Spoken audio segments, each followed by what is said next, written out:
It's an interesting lesson, I think, for businesses in general. You know, the expression go woke, go broke. There may be something to that. And it could be a problem now for a very, very big YouTuber. A lot of people are like, wait, who is this guy? Who are you talking about, Trish? Like, please, like, why do we even care? I'm going to tell you why you care. But before I get to why you should care, just know that this guy is like the bomb. He is a super duper big deal on YouTube, probably has the most YouTube subscribers in the world. And not only that, he has created a $500 million business. I'm talking about Mr. Beast. And all the kids watch him. All the kids love him. All the kids want to be him. When you're 18, you're out the door. Mr. Beast has turned this into a massive empire. Basically, he goes around and he's got his friends, his bros, and they like hang out and they do some charitable things and they go look at really cool luxury items. He just had a post the other day about if you were to spend $1 or $100,000 on a plane ticket, what would the difference be? Well, the thing like just exploded. I mean, this guy gets tons and tons and tons of views, but there's a shtick going on, right? Like it's a show. Let's not kid anyone here. It's a show and there's a cast. It's led by Mr. Beast.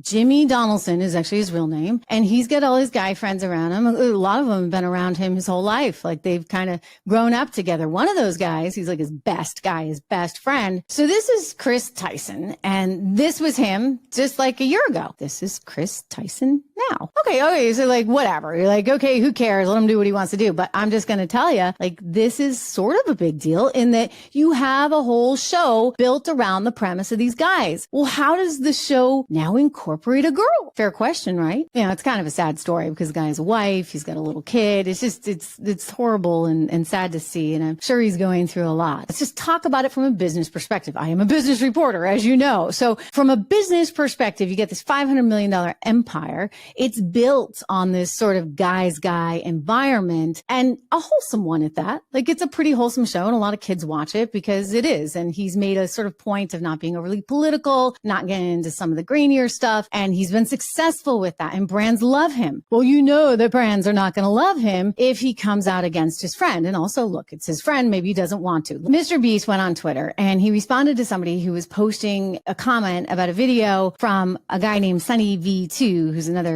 YouTuber. So Sunny V2 was like exposing all this. And Mr. Beast said, "This is getting absurd. Chris isn't my nightmare. He's my friend and things are fine. All this transphobia is starting to, and yeah, I'm sure he's getting really angry about the whole thing. I understand that. I appreciate it. And you're like, okay, can't people just have their own private life? But here's the thing. What do you do about the show? Like the kids are noticing. They're like, wait a second. Chris used to have short hair. Now he has long hair. So I know. You're like, well, who the heck cares? Like, why does it really matter? Well, one, it does matter for the business because I'm not sure if he will get the same audience. I mean, maybe he'll get more sponsors. Hey, Bud Light, new sponsorship opportunity.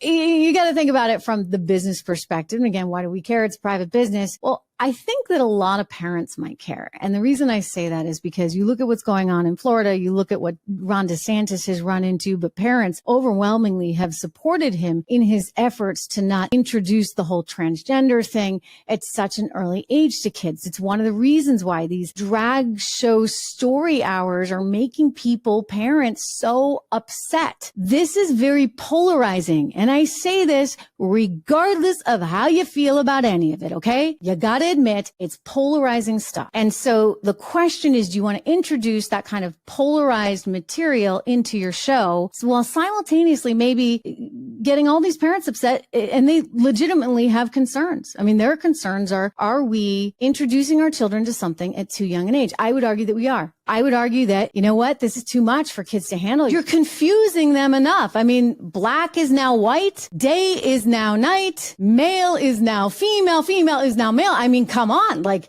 life is hard enough for little kids and they're trying to get their bearings and you're introducing stuff and concepts at an age that I firmly believe too young for them to handle. So maybe he sees it as a business opportunity because sure, he'll lose some viewers, but there's plenty of other companies that'll come along for some big sponsorship deals because he's rah, whoa, Mr. Beast goes, whoa. I can see the dollars lining up now. I say this all with tremendous respect for the guy. Like he has built one heck of a business and he has incredible videos, really, really incredible videos. And I also just want to say, I love what he does, all the charitable work. It is impressive and he's enormously generous. I mean, there's sponsorship, etc., behind it all, but he really has a good image. Overall, just a great, great image. I just think there's some questions we got to look at right now. It's fair game in this kind of environment.